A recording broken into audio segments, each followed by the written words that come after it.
Ok, usted rara vez va a oír en una iglesia evangélica: ay, qué buena fue la homilía que dio el pastor. No la voy a oír, bien raro. ¿Por qué? La Iglesia Católica Romana, la Iglesia Ortodoxa Rusa, la Iglesia Ortodoxa Griega, la Iglesia Ortodoxa Egipcia, todas esas iglesias que son bien parecidas a la Iglesia Católica se adueñaron prácticamente del término homilía, y los evangélicos nos distanciamos del mismo utilizando el término sermón. Y hoy en día muchas iglesias que no quieren sonar como que van a regañar a la gente, porque el decir ya vienen a sermonear es como ya vienen a regañar, pues ahora le llaman el mensaje, ¿verdad? Ni siquiera le llaman el sermón, le llaman el mensaje, porque eso suena más suave, ¿ok? Algunos hermanos reformados en alguna de esas iglesias sí utilizan el término homilía, ¿ok? Entonces, la homilía, y esto es lo que yo recordaría, la homilía es en realidad una charla. Él le pone plática aquí, esa palabra no es de nosotros, ¿ok? Eso es un español casto. Es una charla religiosa informal cuya única unidad es la de su texto. En otras palabras, yo voy a coger y voy a hablarte de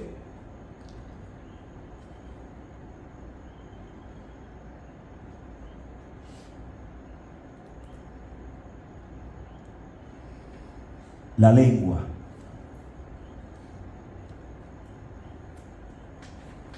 Y voy a coger el texto de Santiago que habla de la lengua.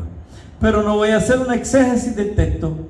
Yo me voy a poner a hablarte y voy a darte una charla donde yo te voy a estar de manera casual hablando de los problemas que trae la lengua.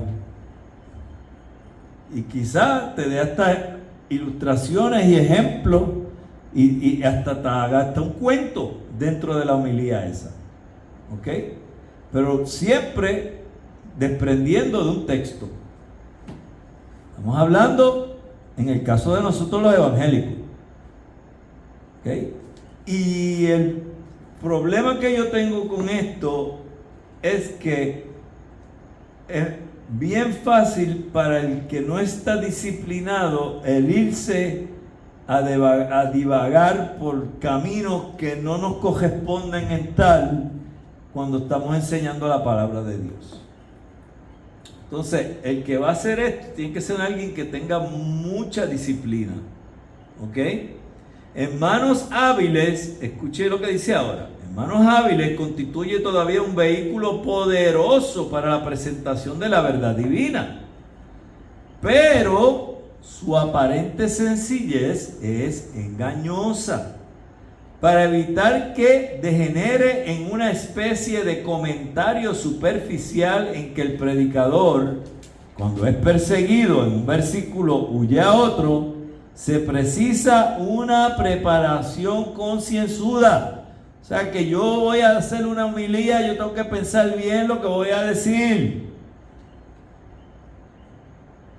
porque puedo irme a cazar conejos muy fácilmente.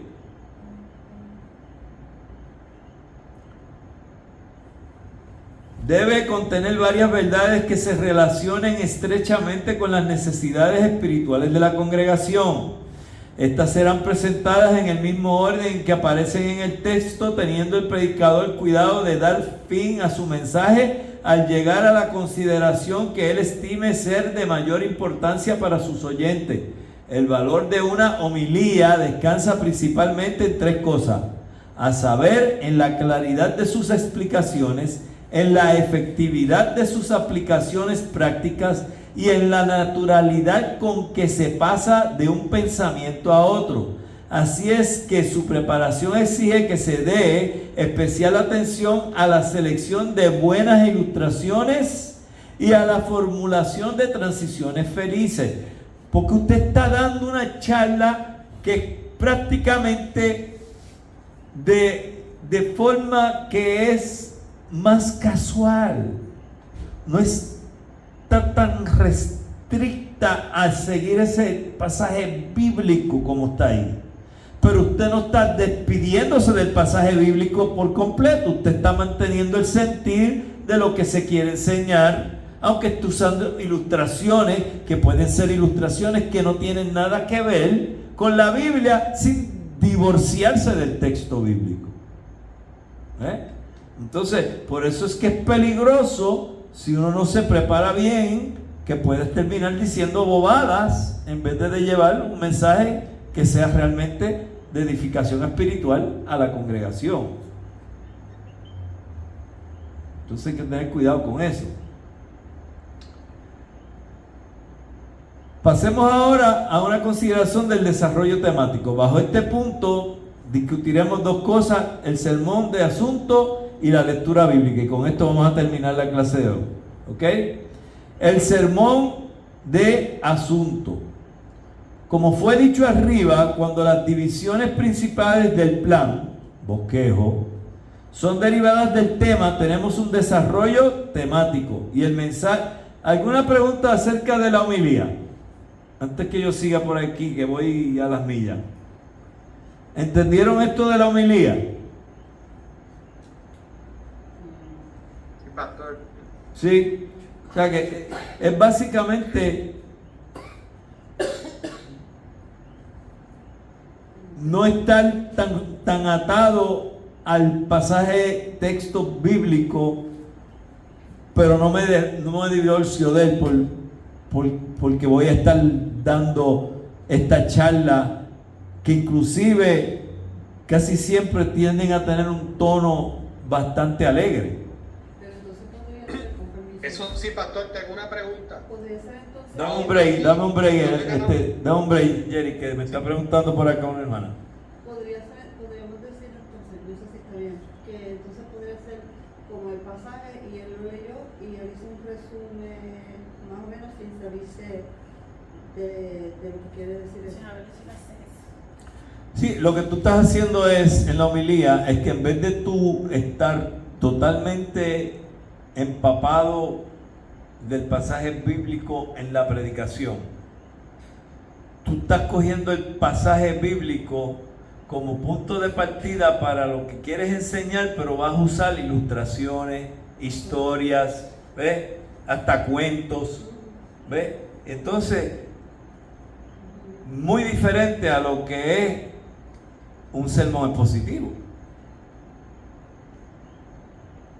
Es obvio que en el sermón expositivo vas a aprender mucho más Biblia. En la homilía vas a aprender algo que quizás te va a enseñar algo práctico, y en el caso, ¿verdad?, de algunos temas podría ser algo doctrinal, pero nosotros, los que hacemos una homilía como evangélico, siempre estamos casados al texto. Los que no son evangélicos pueden estar haciendo una homilía basada en un dogma, qué sé yo, alguna declaración ex cátedra papal, etcétera, etcétera. ¿Ve? Si son de la Iglesia Católica, si son ortodoxos, de la línea que sean, ¿ve? Basado en dogmas de esos grupos ortodoxos, nosotros siempre vamos a estar casados al texto en alguna forma. ¿Ok? All right. Siguiendo entonces con el asunto. Jerry tenía una pregunta. ¿Quién, Jerry? Te iba a preguntar, sí, perdóname. Tiene una pregunta simple. Aún siendo homilía, la persona que la está llevando a cabo es la única que puede estar hablando en ese momento. No es una conversación entre los miembros y el que está llevando la homilía. De hecho, eso es un buen punto que traes, porque la homilía, en el caso de nosotros los evangélicos, es como el sermón, que no necesariamente tiene que ser un pastor ordenado el que esté predicando. Nosotros los evangélicos podemos poner a alguien de la congregación que tenga suficiente conocimiento y lo podemos poner a dar o un sermón o una homilía. En el caso de los católicos, solamente los sacerdotes ordenados pueden dar la homilía. Y así mismo funciona también en lo que son los grupos ortodoxos, como mencioné, griego, egipcio, ruso, etcétera, etcétera. ¿Ok? Así que nosotros tenemos esa libertad, porque nosotros entendemos que no tiene que estar ordenada la persona. Lo que tiene es que poder tener dominio y conocimiento de la palabra suficiente para poder llevarlo a cabo. La homilía no es una conversación de dos personas. Siempre es un discurso, una charla de una persona a la congregación. ¿Okay? Por ende, no hay estudios bíblicos. Si quieres que participen los que están presentes, que tú puedes decir que lo vas a hacer en forma como si fuera una homilía, porque no puedes hacerlo. No hay forma, porque tú eres el que vas a hablar, más nadie va a hablar. ¿Ok? Entonces, en ese caso, pues es como un sermón, lo mismo. Lo único es en la forma en que se está llevando a cabo. Yo personalmente no soy practicante. No estoy diciendo que sea malo, pero yo me suscribo más a lo que es el expositivo, el textual, el temático, y vamos a hablar ahora un poquito de eso en la última parte de la clase. ¿Okay? Vamos ahora a considerar, como dije ahorita, el desarrollo temático. Bajo este punto discutiremos dos cosas: el sermón de asunto y la lectura bíblica. El sermón de asunto, como fue dicho arriba, cuando las divisiones principales del plan, o sea del bosquejo, son derivadas del tema, tenemos un desarrollo temático. Y el mensaje que resulta es clasificado como un sermón de asunto. En relación con esto es muy importante que recordemos nuestra definición del mensaje bíblico, porque a menudo se ha objetado a los sermones de asunto alegando de que no son tan bíblicos como debieran ser. Tal crítica es justa solo cuando el sermón de asunto es secular en el espíritu o en la sustancia. O sea que cogiste el texto bíblico, lo leíste, pero lo que enseñaste fue secular.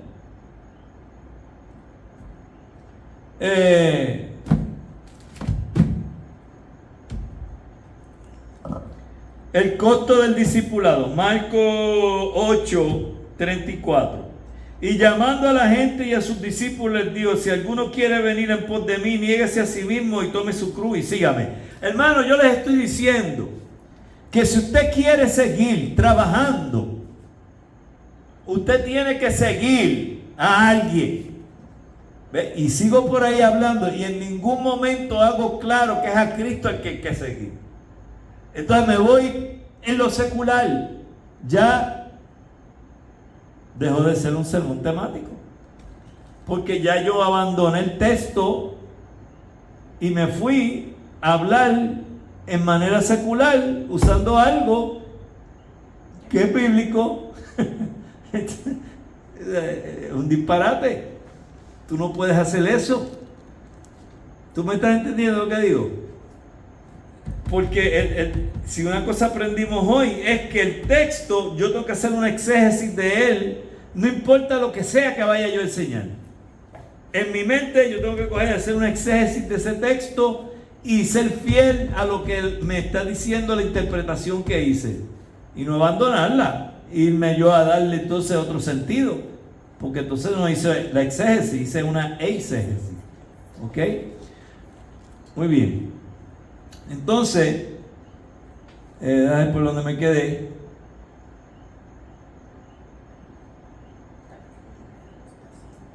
Tal crítica es justa solo cuando el sermón de asunto es secular en el espíritu o en la sustancia, pero cuando el tema es derivado en forma legítima de un texto que ha sido rectamente interpretado, ahí está lo que dije de la interpretación, y cuando dicho tema es desarrollado en conformidad con las enseñanzas generales de las escrituras, volvemos otra vez a lo que es las escrituras, interpretan a las escrituras, las enseñanzas generales, todo el contexto de lo que las escrituras dicen está claro, conciso y de acuerdo, el sermón que resulta es bíblico, no importa si su desarrollo es temático o textual. ¿Ok? Porque no estoy abandonando la exégesis del texto, no lo estoy dejando al garete, la estoy siguiendo. Aunque la opinión personal del que esto escribe es que cada predicador haría bien en dar la preferencia en su ministerio a la preparación y predicación de sermones de texto, no puede menos que reconocer que los sermones de asunto tienen un lugar legítimo y aún necesario en todo repertorio homilético. Blackwood observa que en la historia de la predicación los sermones de asunto han sobrepujado en número a todos los demás. Entre los sermones que han llegado a ser famosos, casi todos pertenecen a esta clase. Presentemos pues algunos ejemplos de esta manera de desarrollar el tema de un sermón. Uno de los sermones más famosos de Spurgeon, obviamente de Charles Spurgeon o Carlos Spurgeon, se intitula Canciones en la noche. El texto es Job 35:10. Y ninguno dice, ¿dónde está Dios mi hacedor que da canciones en la noche? El plan del sermón es como sigue. ¿Quién es el autor de las canciones en la noche? Punto 1. Dios es el autor de las canciones en la noche, porque en la noche todo lo que el cristiano tiene es su Dios. Fíjense cómo esto está en total diferencia a lo que es un mensaje exegético o un mensaje no exegético, sino un mensaje expositivo, porque aquí Spurgeon está cogiendo el pasaje de Job y lo está llevando a que sea una presentación donde se está usando un texto, pero es temático. Está llevando un tema. ¿Y cuál es el tema? El tema que él está, canciones en la noche. ¿Y de dónde saca él esto? Del Job 35:10. Después viene y dice, Dios es el autor de las canciones en la noche porque solo Él puede inspirar al cristiano a cantar bajo circunstancias tan desfavorables. De ninguna manera esto es un sermón expositivo, pero tampoco deja de ser cierto lo que estás diciendo. ¿Ok? Segundo punto que él hace. ¿Cuál es el tema de las canciones de la noche? En la noche el cristiano puede cantar del día que ya terminó, de sus beneficios y misericordia. Eso es cierto, pero no es un mensaje temático. En la noche el cristiano puede cantar de la noche misma, de que no es tan negra como pudiera ser. En la noche el cristiano puede cantar del día que ha de venir, de sus promesas y esperanzas. Punto 3. ¿En qué consisten las excelencias de las canciones de la noche? Porque todo el tema es de las canciones de la noche, ¿verdad? en que son sinceras, en que demuestran verdadera fe en Dios, en que manifiestan su valor real, en que exhiben un amor genuino para Cristo. Y él va hasta un punto 4 en este mensaje. Ustedes están viendo la diferencia que hay aquí con lo que es un sermón expositivo. Y este sermón es igual de válido porque no hay nada que esté aquí que no sea cierto. Pero aquí tú estás recibiendo una enseñanza espiritual sin darte una explicación textual. No estás haciendo una exposición de ese pasaje bíblico, porque es un sermón de texto y de tema. Y por eso es que tenemos que saber diferenciar cómo vamos a trabajar con todo este tipo de forma de predicar o de enseñar.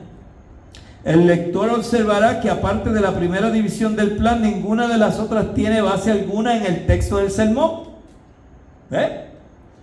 El tema es encontrado directamente en el texto, pero su desarrollo es independiente del texto. Todo lo que él está diciendo es verdad, pero no sale del texto.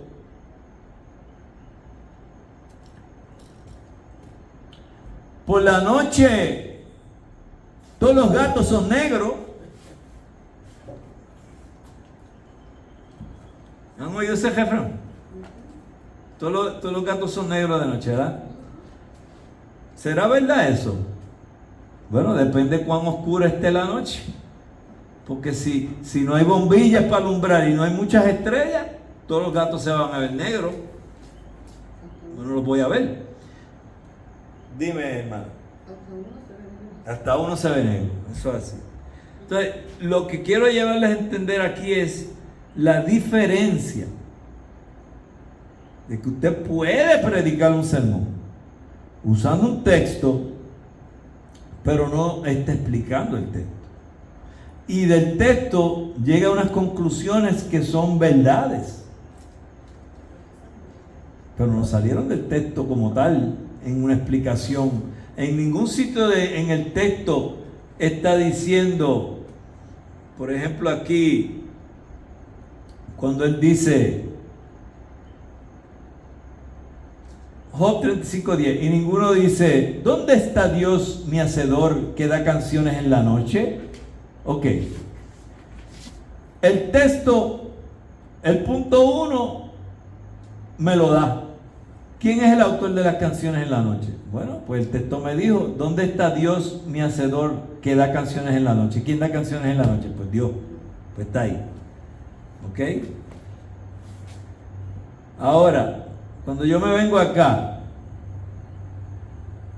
las canciones en la noche demuestran verdadera fe en Dios. En el texto no habla nada de fe. Pero como Dios es el que me está dando estas cosas, yo hago una inferencia de que hay fe. ¿Están siguiendo lo que digo?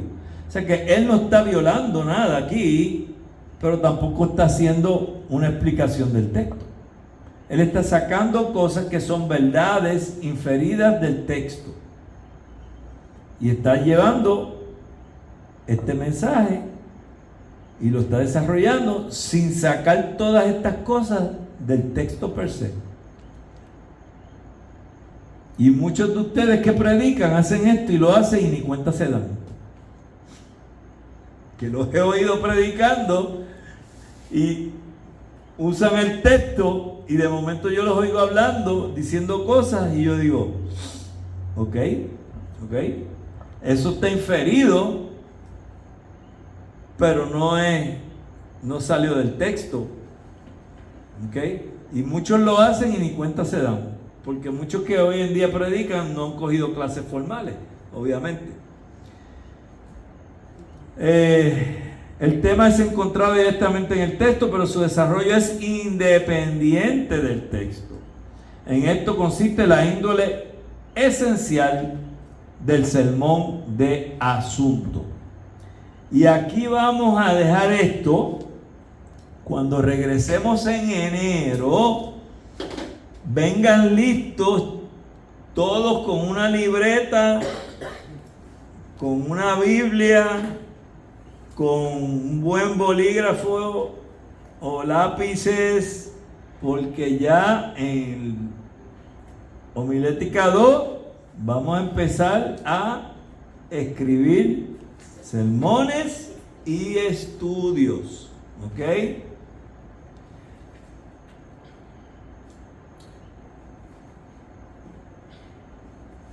Jueves 24. No sé usted, pero yo pienso estar comiendo pavo. Otra vez. Ya comí pavo ayer. Ayer fue, ¿cuándo comimos pavo? El martes comimos pavo aquí. Tuvimos el grupo de estudio comió pavo. ¿Seguimos este libro? Sí, sí, este libro no lo boten, este es el libro para la segunda parte de esta clase.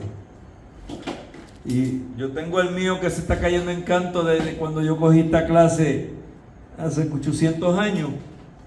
Ese libro no lo boten, eso es oro. Ok, examen final, sábado 3 de diciembre a las 10:30. ¿El final o...? Final, no hay más nada, hasta en enero vamos para Homilética 2.